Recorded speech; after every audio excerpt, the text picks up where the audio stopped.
নমস্কাৰ, আপোনালোকক সকলোকে স্বাগতম জনাইছোঁ মই অন্য এটা মিনি ব্লগৰ মাজলৈ। ধুনীয়াকৈ ওলাই মেলি এফালে বাগানৰ মাজে মাজে গৈ আছোঁ মানে বৌৰ লগত বৌ মাকৰ ঘৰলৈ গৈ আছোঁ।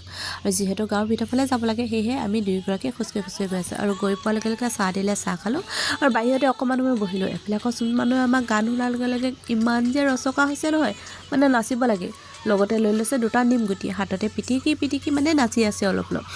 আৰু যিহেতু চুনু মানুহ নচা হৈ গ'ল আৰু সেই সময়তে খাবলৈ যোগাৰ হৈ গ'ল, মানে সৰু ল'ৰাবিলাকে পিকনিক খাওঁ বুলি কৈছিলে আৰু আমিও সেই সময়তে পালোঁগৈ আৰু মানে একেবাৰে সময়ত পালোঁগৈ আৰু সেয়েহে আমাকো লগতে ভাতকেইটা খাবলৈ দিলে আৰু লগতে আমিও ভাতকেইটা ধুনীয়াকৈ পথাৰতে খাই ল'লোঁ।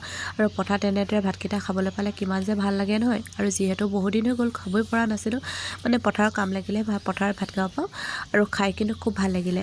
আৰু সৰু ল'ৰা ছোৱালীবিলাক যে কিমান ফূৰ্তি পাইছে ন এনেদৰে খাবলৈ পাই। পিছে আজিলৈ ভিডিঅ'টো ইমানতে সামৰিছোঁ আৰু শেষলৈকে চোৱাৰ বাবে বহুত বহুত ধন্যবাদ।